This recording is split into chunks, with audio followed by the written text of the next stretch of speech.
I want to thank everyone for joining us this evening. In case you don't know, my name is Peter Bach, and I'm running for the Pennsylvania House of Representatives in the 171st Legislative Districts, serving parts of Centre and Mifflin counties.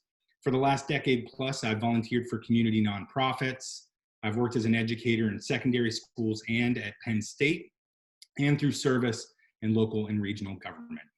And at the end of the day, I'm running because I love my home, and I want to make sure that everybody gets a fair shot at a bright future.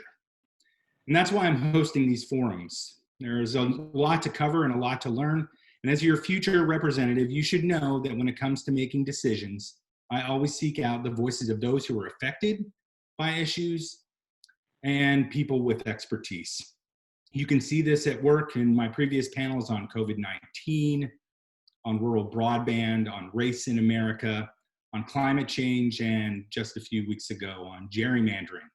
Later this month, we will host another on public schooling in Pennsylvania. A lot of parents right now are quite anxious, as are teachers and administrators. We're all anxious about what's going to happen when our kids go back to school. So in 2018, the Sustainable Development Solutions Network concluded that Pennsylvania was unlikely to make sure that everybody could lead a healthy life and have well-being at all ages. And they ranked us 30th out of 50 states. Some of their reasons included a lack of primary healthcare providers, elevated infant mortality, and drug overdose deaths. They also noted that Pennsylvanians are in the bottom third for their subjective well-being.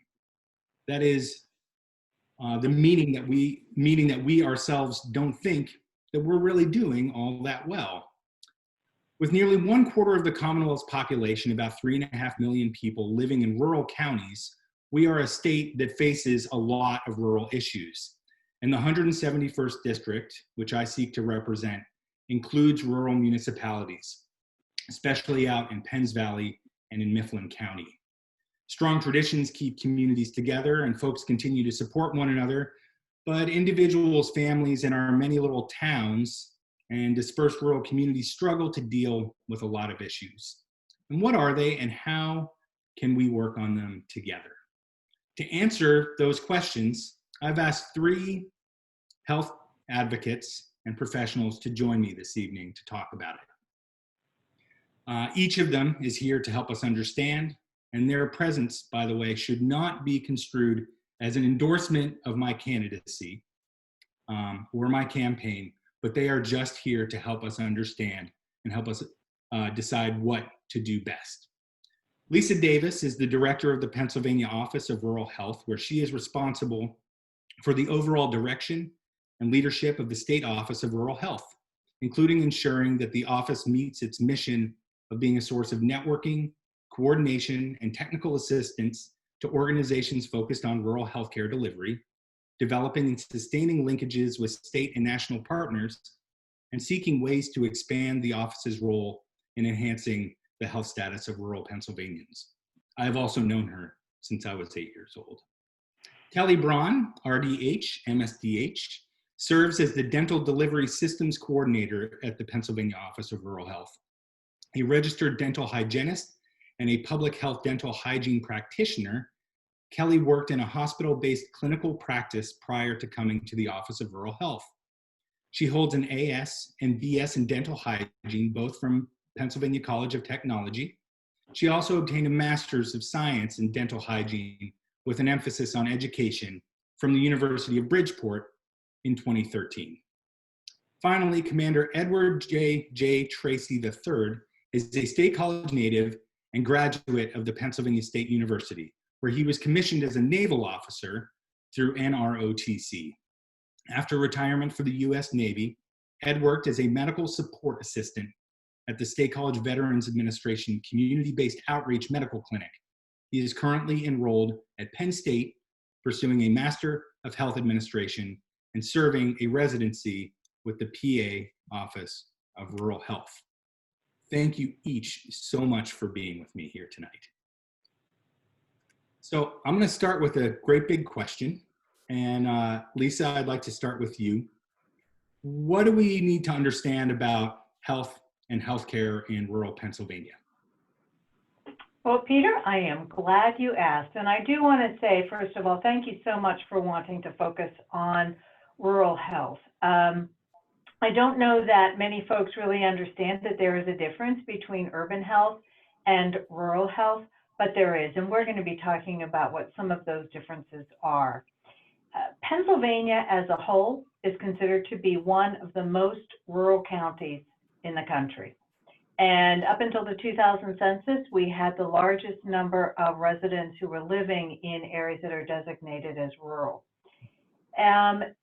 When you look at the state of Pennsylvania, we have what's called the Rural J. So along the northern tier against New York, coming down through the center of the state, including Centre County, and then curling up underneath Allegheny County where Pittsburgh is. What we hear a lot, and I think Kelly would certainly agree with this, is we have individuals who say, where I live is not considered to be rural, or I'm living in a rural community, but it's not considered to be rural according to a federal definition. So there is a confusion about what is and what isn't rural. And I can say that when you're looking at communities, any communities that are under about 10,000 in population that are not geographically connected to another area are considered to be rural. So it's a little challenging to really define what is and what isn't rural.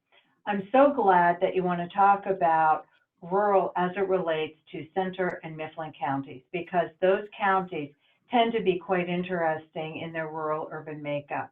And I can also say, and certainly when you look at the county, when you look at the two counties and you look at the communities in those two counties, you can most certainly say that there is not one standard definition of what is rural. So when we talk about rural healthcare, we're talking really about access as an overarching theme. That would be access to healthcare providers, access to payment mechanisms for healthcare, and also access to transportation. So when we look at both counties, and let's talk about Centre County first, Centre County can be a little bit misleading because we have State College. And State College actually has the largest per capita to population to provider ratio of any like community in Pennsylvania. So we have a plethora of healthcare providers. You really can't go around a corner without running either into a bank or a healthcare provider. Yeah. But that is very different once you start traveling outside of State College proper. Even going between here and Bellefonte, you'll notice that it starts to thin out. When you get out to the more remote areas of the county, you mentioned Penns Valley, if you go out to Snowshoe, if you go out to any of those places, it becomes really challenging to be able to access a healthcare provider, whether it's primary care, and especially when we start getting into talking about specialty care. And Kelly's going to talk about that in terms of being able to access oral health services, but also being able to access mental health and behavioral health services, substance use, and so on. When we go to Mifflin County, when you go up over Seven Mountains and you go down into Mifflin County, things become even more pronounced. So we have Lewistown, and Lewistown has a great hospital, just like Centre County does in State College. But again, you don't need to go very far before you are out in areas that are quite remote and are difficult to travel in the wintertime. So access to providers is certainly an issue. Then we start talking about the ways in which people pay for services. So in State College and in Centre County, many of us happen to be fortunate. We work for, let's say, for instance, Penn State. And Penn State, for most of us, but not everyone, as you well know, as someone who had worked for Penn State full-time, but did not have access to health insurance through the university. But for the most part, individuals who are working for Penn State, which is, as we know, the largest employer in a 4-county or 5-county area, individuals do have access to health insurance. However, that is not everybody. And we start looking at individuals who are either completely uninsured or who are considered to be underinsured, where they may have health insurance benefits, but those benefits don't fully cover the cost of their care. And so they have, let's say, high out-of-pocket expenses, or they might have a high monthly deductible.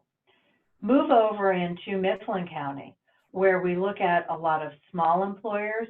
We do have, for instance, a hospital over there. And I should mention that the three top employers in any county, especially in rural counties, are education, healthcare, and government. But when you start moving outside of those sectors, we're looking at small employers who are challenged to be able to provide employer-sponsored health insurance. And if they do provide those benefits, they may not be entirely robust. So we also have, and I think we're going to be talking about this a little bit more when we start talking about vulnerable populations. So for instance, the Amish and the Mennonite populations that are very prevalent in Mifflin County. And the last thing that I want to talk about is transportation. If you live in State College, you have access to a public transportation system. And that transportation system is pretty good. If, though, you happen to live even just a little bit outside of State College, it becomes much more challenging to be able to access that public transportation system. That is the same in Mifflin County. I'm not aware that they have a public transportation system, although I could be wrong. But regardless, if you are living outside of these metropolitan areas, okay, of Lewistown and State College, you don't have to go very far before you realize that these roads can be treacherous and impassable in the winter months. And it is a real barrier to being able to access services. And I'm just going to bring out Phillipsburg as a really great example. Phillipsburg used to have a hospital. It was a small, rural, what's considered to be a critical access hospital that closed about 15 years ago. If someone living in Phillipsburg needs to come to State College, it can be over a 50-mile trip to be able to come to State College.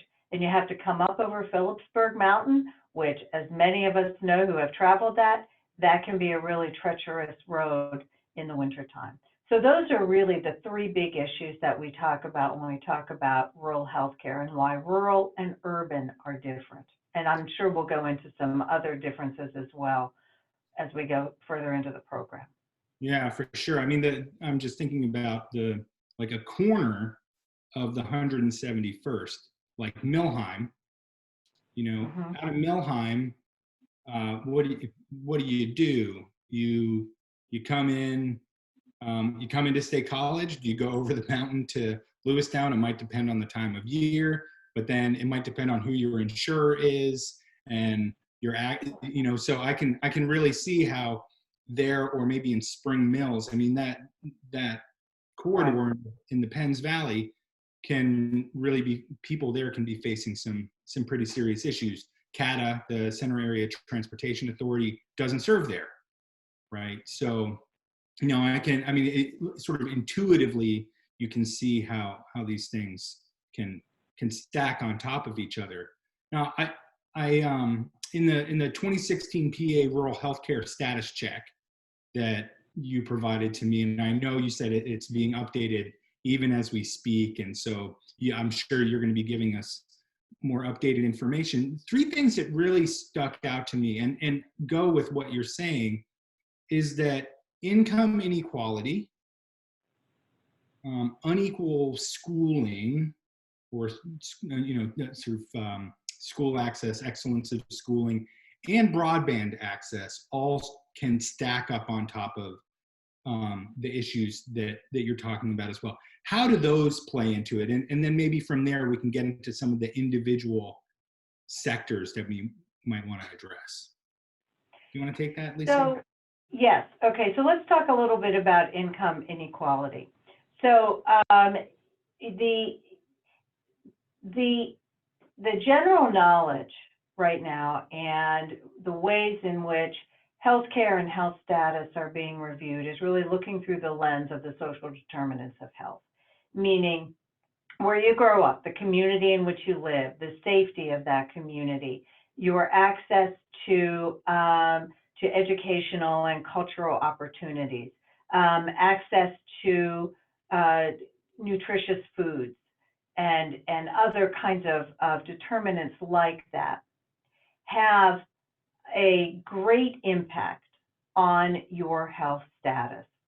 So when we look at, say, for instance, some communities that do not have access to grocery stores, and State College is a great example of that. They closed one of the grocery stores, and so the only options really for people who live in that particular area of the county is to go to Walmart, which is great. I mean, Walmart tends to have a pretty large supply of food, but what if you live out in some very remote areas and you don't have good transportation, and you are, for instance, getting your food through the Supplemental Nutrition Program, SNAP, Yeah. you may only have the option of going to a corner convenience store if you're living way out where you don't have access to fresh fruits and vegetables. And there's a misconception that because all farms are out in rural areas, that everyone has access to fresh fruit, fresh vegetables, and so on. And that is not true. So income inequality really does have an impact on overall health status. The other issue that you talked about with broadband, certainly with COVID-19, we are seeing a huge push in telehealth.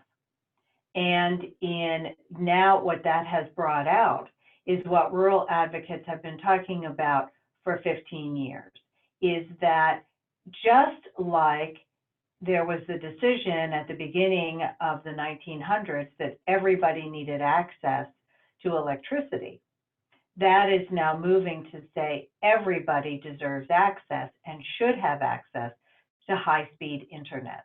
And when we talk about high-speed internet access, that is not only just to be able to play games or to do nice Zoom programs like what we're doing now, but it can mean the difference between being able to work remotely and to have a well-paying position that has health insurance attached to it, where you are now working from home, because I think we're seeing that the employment landscape is really changing. I think that employers are starting to say, we may not need to support the infrastructure that we have for big companies and so on. Folks can really work from home. But this also means being able to access healthcare services. And in many of the communities that we work in, roads are impassable in the wintertime. And so for individuals to be able to access their providers remotely means the difference essentially between access and no access. So we're looking at, patients who could be monitored through what's called remote patient monitoring, where they would not need to be visited by a home health nurse 3 times a week. They could actually connect up to equipment and have their test results, their blood pressure and so on, transmitted electronically. If you are in a smaller rural hospital and you have someone who's come in and you need to have a stroke consultation, it's terrific to be able to connect up with a larger tertiary care facility that you already have a relationship with, where you can have that remote stroke assessment done. So I think that broadband has really emerged as a major concern. Finally, for those of us who have been working in rural advocacy and who have been working in trying to get telehealth expanded, this makes the difference. And I'll just say one more thing before we turn over to Ed and Kelly, is that there's this notion of, being proximal to State College and to Penn State means that you have access to high-speed internet. Well, 2 of the staff in our office live over in Julian, and they have not had access to high-speed internet ever. And so we've been trying to connect with them, and we find that when their kids are doing their schoolwork remotely, they can't get onto Zoom calls with us. Their cell phones go down. They live 10 miles outside of State College. Yep. So it's not just low-income individuals who have challenges with that. It is essentially everybody. Ed's also a really good example. He lives 7 miles outside of State College, and we were doing a meeting about 2 weeks ago, Ed, I think, and he was unable to really use Zoom fully. I don't know if you remember that, but so it's not, it's ubiquitous. It impacts everybody, and everyone deserves to be able to have that kind of access. That's really good to hear. And for those who are watching now or watching this on a rerun on YouTube, you should know I believe it was in today's Philadelphia Inquirer or yesterday's Philadelphia Inquirer, there are calls from people to say that, look, this just has to be treated like a utility. And in order, for schools to really function in this day and age, we absolutely have to ensure that broadband is everywhere. I'm a very strong proponent of that. And I've done a previous panel on that folks can access through our YouTube channel, where I talked with a 25, 30-year veteran of the telecom industry, Rich Foltz, and then Sasha Meinrath, who runs the X Lab at Penn State. So it's a huge issue, obviously touching education, touching telehealth, and also market access for entrepreneurs. So we've gone through some of the really, sort of the great big kind of issues that we face, but then, we're really curious how they might impact a certain sector or a particular population. So one of part of our thinking here this evening was to get Kelly, who works on dental health, so we can really think about how does that sector, how is it affected, and how do what is rural health to dental health, and then we're going to talk with Ed some about veterans. We have a fairly high veteran population in Pennsylvania. What, fourth highest, I think, is what the chapter that you provided me with said, and that range in all ages. So Kelly, I want to start with you so we can just talk about, taking care of our mouths, which seems so rudimentary, maybe in a thing that we take for granted, but it seems that its impact on so much of our health makes it a real linchpin in what we need to do. So what do we need to know? So our oral health, a lot of times we think oral health is teeth, right? And our teeth are just sort of in our mouth, and we compartmentalize that quite often. But what we need to take a step back and understand is the impact that our oral health has on our overall health. So it's more than just taking care of your teeth, it's taking care of the rest of your body at the same time. Periodontal disease has a lot of ties to the rest of the body. A lot of that, so gum disease is periodontal disease. And that gum disease can affect other systems, and it all sort of comes back to inflammation. Everything tends to be linked through that inflammation in the body. So we see links between gum disease and diabetes, gum disease and heart disease, gum disease and Alzheimer's. There's been some new research out on that in the past week or so. So that's still emerging, but they've connected the two. And even oral health and preterm birth and poor pregnancy outcomes as well. So lots of connections of the mouth to the rest of the body. So we really do need to do a good job taking care of our teeth, keeping our teeth and our gums healthy so that we can take care of the rest of our body at the same time.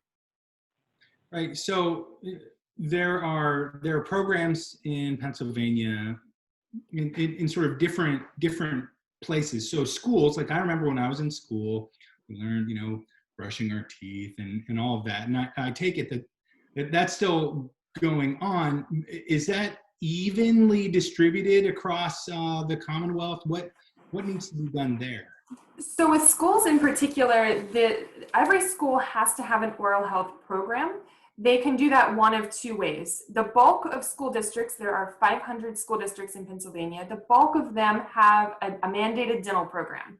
So students upon entry into school, whether that be kindergarten or first grade, or they're transferring into a school from another district, in third grade and then again in seventh grade, have to have an exam by a dentist. The student can accomplish that in one of two ways. So paperwork is typically sent home with the child, and the family can take that to their family dentist. The family dentist can complete it and send it back to the school.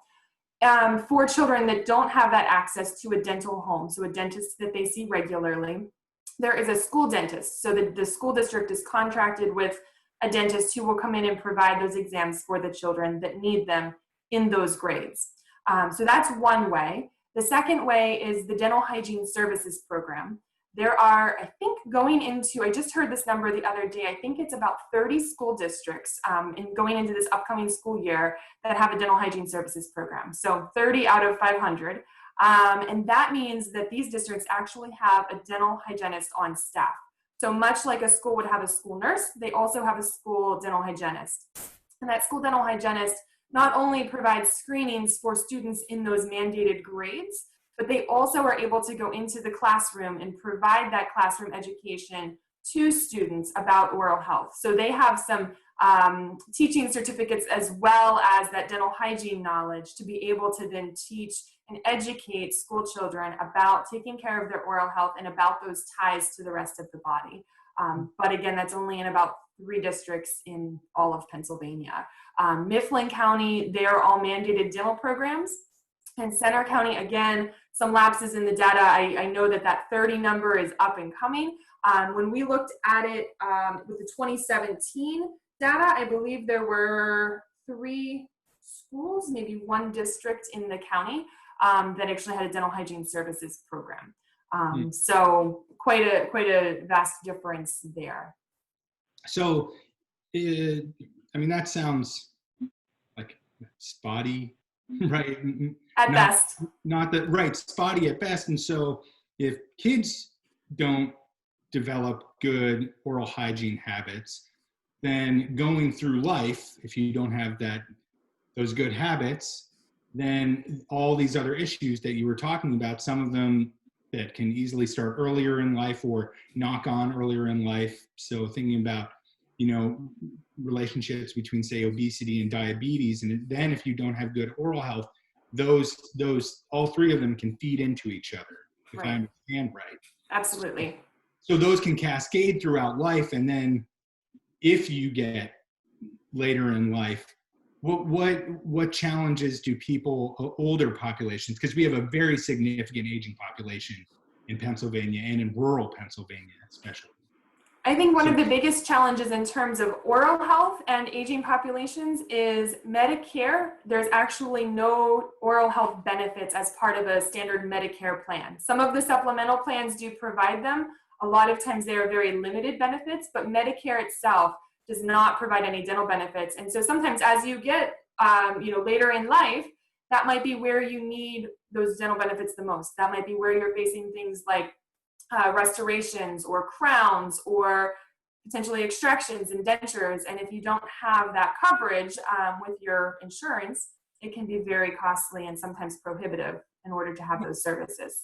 I remember when we talked yesterday, you talked about an older gentleman. I think you said he was about 80 years old, right? And so he didn't have the dental benefits, and he had an issue with his tooth, and he did not want to have the tooth removed in order to get another surgery. Right. Can you talk about that?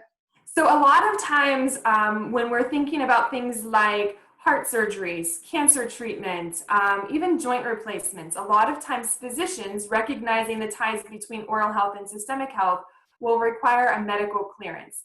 And this gentleman needed to have surgery, needed to have a dental clearance. Obviously on Medicare, didn't have additional dental coverage. And so he had some root tips remaining that needed to come out. They were an infection risk. So essentially, they're not causing him problems at this point in time, but they could flare up at any given time. And from a medical perspective, you don't want to have that happen as you're going through, heart surgery. And he didn't understand why that needed to be done because it's not causing him problems at this point. And then the cost that goes into that as well. So definitely cost prohibitive and just not necessarily seeing the link between the two, but I think in that case, it was more just the cost of the services, in addition to then the cost of having the surgery that was needed as well. Compounds very quickly. So if we were to situate that person, you know, in rural Pennsylvania, I don't know if this gentleman was in rural Pennsylvania, but then if that gentleman is in rural Pennsylvania, his access to a high quality provider, and whether or not that provider would even accept his insurance can be a challenge, right? So you can have people, you know, who have to drive an hour, or maybe it's 3 hours. They feel like, oh my gosh, in order to get the service I need, or the one that my insurance will recognize, I have to go to, you know, Pittsburgh, or, you know, something like that. And that sounds to me, if you're in the northern part of the state, maybe you come to State College and it's a 2.5 hour drive. That sounds like a real challenge as well. It certainly can be. So when you look at Pennsylvania as a whole, and you look at the number of dentists we have overall, in theory, we have enough dentists in the state. But we get into some geographic disparities. So there are enough dentists residing in Pennsylvania compared to the population that we have, but where those dentists are located is what actually brings about that disparity. And then when you look at trying to find a dentist that will participate with your insurance plan, if you have those benefits and are looking to use them, obviously, then that can add another challenge. When we get into specialty care, so if we're looking for something like a pediatric dentist, or in this gentleman's case, an oral surgeon, finding those specialists, especially in rural Pennsylvania, can be a real challenge. So again, they're in the state, it's just where they're at. A lot of times rural residents have to travel a distance to access that care. And sometimes with dental care, you know, the dentist will need to assess what is happening first. So they'll need to see the patient, to treatment plan and determine what needs to be done. And then they have to allot the time that's needed to actually complete that service. So a lot of times the patient will need to come back for a second visit. And so that can really hinder care as well. It's not just one trip, but sometimes it becomes multiples, just with the way that the work needs to be completed. Okay. So I'm going to ask you one more question, then I'm going to go to Ed, because this separation between dental insurance and medical insurance can have, has really serious impacts. And thinking yesterday, you told me about a great book, which I've not obviously gotten to read yesterday, called Teeth. There it is, Teeth. Everyone don't pay attention to my crooked smile.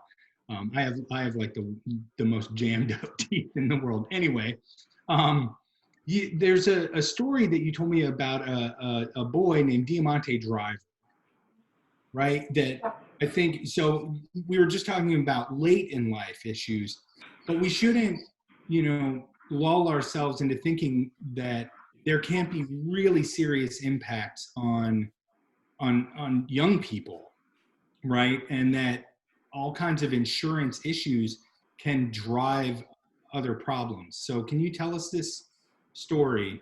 Absolutely. So, and actually it relates back to the book Teeth. So I'll sort of link it back here at the end. But in 2007, Diamante Driver was a 12-year-old boy who lived outside of the DC area, but he was in the state of Maryland. And he was one of 5 children. Mom was a single mom and trying to access dental care. So one of the other children needed to access dental care, and mom, you know, it was a struggle for mom to find that dental care, find a dentist who's close by, find somebody who takes insurance, find somebody who's seeing new patients, all of the things. But she did end up finding and accessing dental care for that child. And Diamante, you know, we don't necessarily know, but it's assumed that, you know, he was old enough to see mom struggling trying to get his sibling to that care. And he probably had a toothache at some point in time, but didn't verbalize that because he knew the struggles mom went through. Diamante's toothache, which started as a cavity, ended up turning into a dental abscess, and that abscess ended up spreading. So now the infection is facial cellulitis. So the side of his face is now swollen, probably up through the eye area. So now at this point, instead of a dental visit, it ends up being an emergency room visit because it's now more of a systemic, full body infection. So Diamante was admitted to the hospital. He spent time in the ICU. That infection ended up traveling and spreading to his brain. And so now we have an abscess that is fully systemic, affecting the brain. And ultimately, unfortunately, Diamante ended up dying of what was a dental cavity. So what started as a cavity turned into this fatal experience for this child.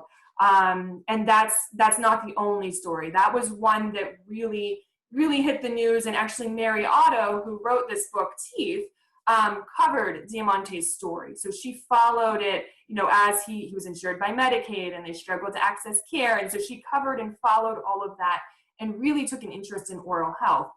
And so then the book Teeth developed sort of as a result, and she's sort of looked into how did we separate medicine and dentistry, to start, like where did that come from? Why is medical insurance and dental insurance different and separate? And I think, so Maryland did do a lot of Medicaid overhauls after the Diamante story, but unfortunately it took that story and that death, unfortunately, for things to move forward.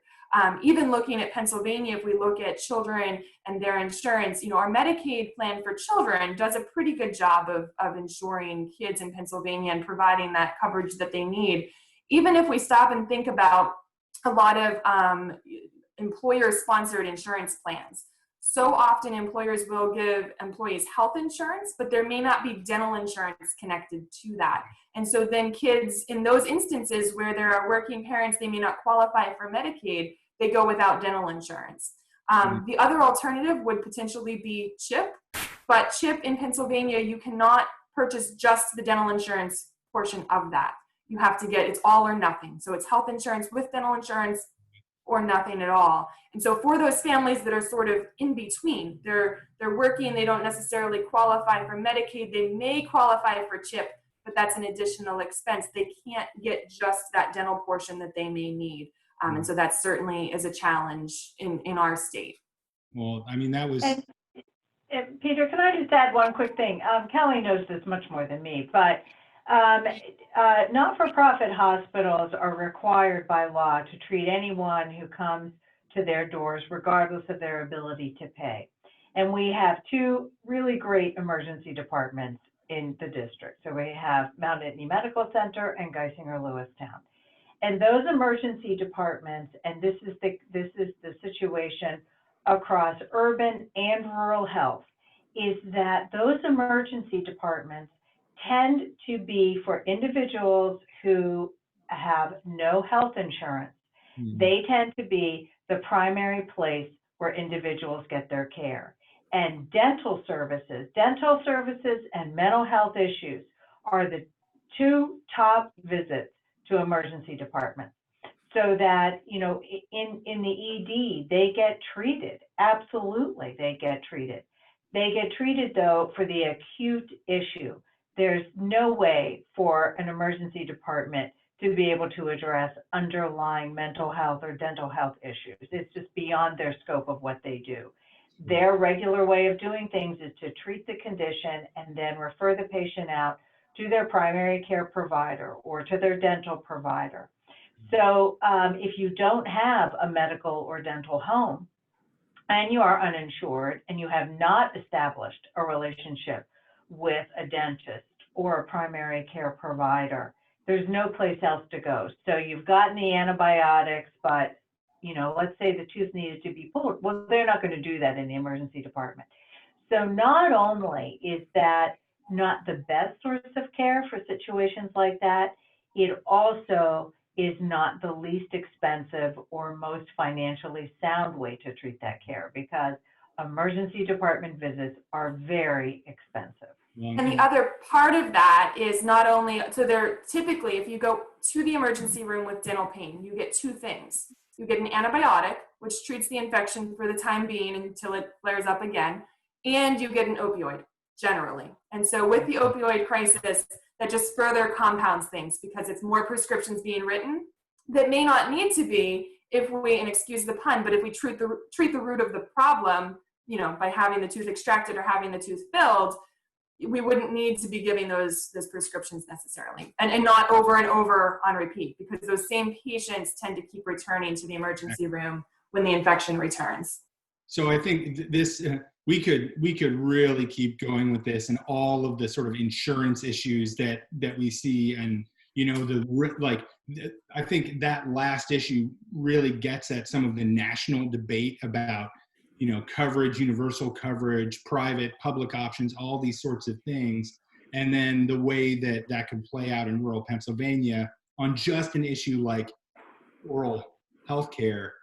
I mean, it's huge and systemic. Now, Ed has been very patient. So we've been talking about one piece of health, obviously, that's connected to everything. But you are yourself a veteran, right? You're a commander, right? And have worked with Veterans Health for some time. So what do we need to understand about the veteran population in Pennsylvania, and particularly rural Pennsylvania? Thank you, Peter, and thank you for your service to the community. Service is the bedrock for society, so thank you for doing that, which is a segue into the veterans in our state. There's 70,000 within our state, which makes us the 5th largest, but if you take away the active duty and the reserves, we're now the 4th largest veteran population in the country. For those numbers, 125,000 or 14.5% have a service-connected disability. Let me step back a second, and we know that there's the 5 services. You have the Army, Navy, Army, Air Force, Marines, and the Coast Guard. But you also have different categories for veterans. You'll have active duty retired, reserves and National Guard, reserves and National Guard retired, and you'll have separated. And depending on what your status is, would depend on what type of healthcare insurance you might have access to. If we go one step further, let's talk about the VHA, which is the Veterans Health Administration. Not everybody has access to it. They have a priority coding system in there depending on your priority. So you need to apply, and they would like everybody to apply if they can that was a veteran. Go ahead and apply to see if you can get in there. But it depends upon your service-connected disability, if you have a Purple Heart, if you're in a certain zone. So that would decide those areas of whether you get into the Veterans Administration. Within your district, there's 2 clinics. There's one in State College, which is within the district, and for the people that are in your southwestern portion, they have access to the Huntingdon Clinic. Both, and the one in State College is excellent. I used to work there. The service, the people care, and they're based out of Altoona Hospital. They're very good. And if I could go with what Lisa was saying, and the veterans' needs parallel the rural area. And those 2 main things would be the telehealth broadband access. The VA has been doing telehealth since 2003. They're very good at it. They do, as Lisa said, both monitoring and appointments. It's been especially successful with behavioral health issues. But if you can't get access in a rural area, you're not going to be able to get those services. The second one is transportation, and that's another issue with people getting out there. The 2 things they're trying to address, or trying to use to address the transportation issues, one is through your county veterans office. Each county has one. Centre County is in Bellefonte, and in Mifflin County, it's in Lewistown. That office runs, both those offices for VHA patients, run a van service that will take people to their appointments. The other part of that is they address it with nursing and traveling nurses. They have traveling nurses or home nursing where they go and visit the veterans at their home, because since 2018, they've decided that keep the person in the home. That's the best place to have the health care. So they have the nurses go out every few weeks, and they see the patients, especially people with multiple comorbidities. If I could now switch over to some other areas and things that veterans are different than the regular population. Yeah, please. Some of those things, in Vietnam, you had Agent Orange, and there's a large population that were affected by Agent Orange. It causes cancers and rashes and failures of different organs. So the VA now takes care of a lot of people with those issues. The burn pits in Persian Gulf 1 and 2, the inhalation from those areas, the water from the air bases for firefighting, the chemicals went into the water system and the people are drinking those. That happened in Willow Grove, especially in the Philadelphia area. And there's a lot of other things like that, that each period of time has their own specific areas, and the veterans are affected by that. The major one is PTSD, which is behavioral health. And it's nice that they have the telehealth now and they're able to get out there. But if anyone ever has an issue with that, please come to if you're a veteran, go to the VA and they'll work with you on that. And it's all confidential. If I could have a story and tell you about a friend of mine that occurred. He was at my wedding, so this is a long time ago, probably about 40 years ago. But he was our bartender, but a good family friend. And I got to know him. He was a veteran Marine from the South Pacific. He got along with my dad because my dad was a naval officer in the South Pacific as well. And he was kind of odd. He made the greatest Manhattans, probably too many. Great guy, but he had nightmares and different things and sweats. And a few months before he died, which is a few years ago, he lived around 90. A few months before he died, he took me aside and in confidentiality said, this is what happened to me. And in World War II, he was in a broken home. He joined the Marine Corps at age 16, lying about his age. He hit the beaches at Iwo Jima on the second wave on his 17th birthday. This is his birthday. Him and 3 friends attacked Mount Suribachi, which is the big mountain there. And as they were going up the mountain, they saw the first smaller flag being raised. Just then, one of their friends got hit in the head and taken out, was killed. So the 3 of them are there, and they watched the main flag go up, which is the statue of the Marines in Arlington. Shortly after that, a grenade came into their foxhole and killed one of the gentlemen. So now there's just 2, he and another gentleman. And they said, let's stay in the hole until it gets dark and we'll work our way back to the beach. So when it got dark, he taps his friend, let's go to the beach. He's dead. So that was a heck of a 17th birthday present. So I could see where that would affect someone, especially at age 17. And people are seeing that now with the war on terror. And we're also working now, because they're coming forward, Vietnam vets, which is a good thing. So if anyone has any of those issues, please let them get solved now instead of waiting 50 years to ruin your life or affect your life. So that's a really important thing.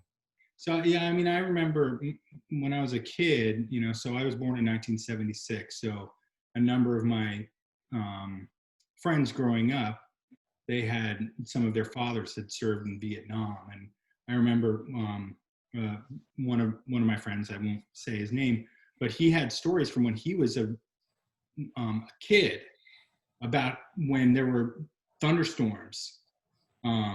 His father would wake up and he would scream and, run around the house and hide under things and, just was incredibly traumatized by that and had no, I think, formal treatment for that, maybe until much later in his life. And friends of mine who have been in Iraq have talked about, the really serious issues that they've gone through. And I think yesterday, Ed, when we were talking, I talked about an organization called Force Blue that couples Navy SEALs who are now retired with scientists. And what they do is they work on coral reef restoration projects. And Rudy, who is their sort of main spokesman, and anybody, you can look at Force Blue and you'll see this guy. I mean, this guy is 100% energy and focus and dedication, right? But he has been in some really, really, terrifying situations again and again and again for the country. But the thing that he found in doing this work with Force Blue was that it returned him to a mission, but it was a mission that healed him and brought peace. And so I wonder if there are maybe other programs that you know about or that folks here could maybe support or encourage legislators to support? You know, how can we be better for the health of our veterans, I think is what I'm asking. There's several. Thank you for asking. There's several of those. One was the one you brought up the other day, talking about the fishing at Fisherman's Paradise. Yeah, Trout Unlimited. Trout Unlimited, where they take them over there, and I've had several friends that attended that, and they really enjoyed it. It was a bonding event. Some of the other things, up at Penn State, they have the Office of Veterans Affairs, has a whole wing of the old Rittenhour, which is the old health building, but for veterans, and they have lounges, and it's staffed by veterans, students, and it's just a great place to be, and they do different events and help do things with transition. The other side is they have something called a Transition Assistance Program, which is something that happens in the military before your transition out of the military, whether it's retirement or separation, or if you were deployed for greater than 30 days as a reservist, you go through this. And that's something that's usually from a day to 5 days long, where they try to transition and show all the different help. That's great. No, that's very helpful. So I need to be mindful of our time. Lisa, go ahead. Well, just one quick thing, and I think Ed really did a nice job of this, but you know, it's easy when you are dealing with a physical issue, right? I mean, that's pretty, I mean, that is even challenging, but it's clear, it's visible, and so on.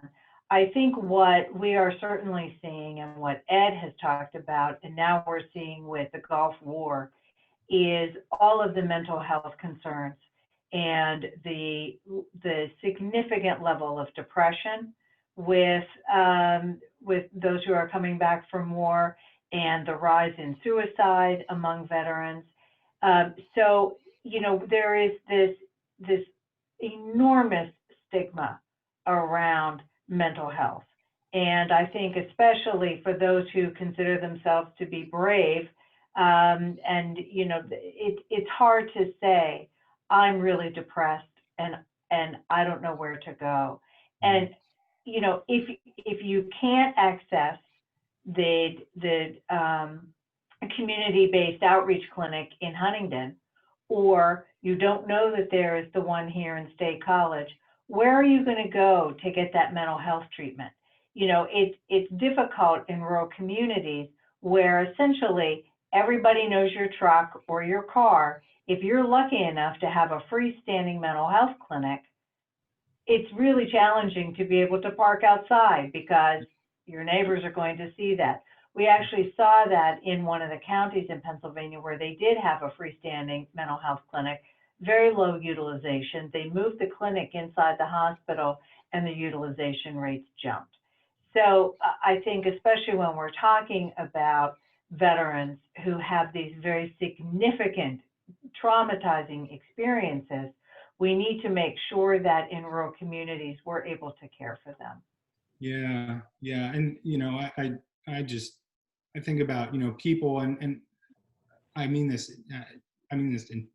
with full honesty, and I know that sometimes it can sound almost like a cliche, but the people who are willing to pay the ultimate sacrifice for us, you know, so many of them have paid an enormous price, and then when they return to civilian life, it can just be really difficult. And I know, you know, I have veterans who are my friends, veterans who are in my family, and some of them have just really, really hard stories, and they get buried. And so I think the more that we can support them, actually the more we can support one another, because the less stigma they feel, the less stigma all of us feel. Right? If I could, go ahead.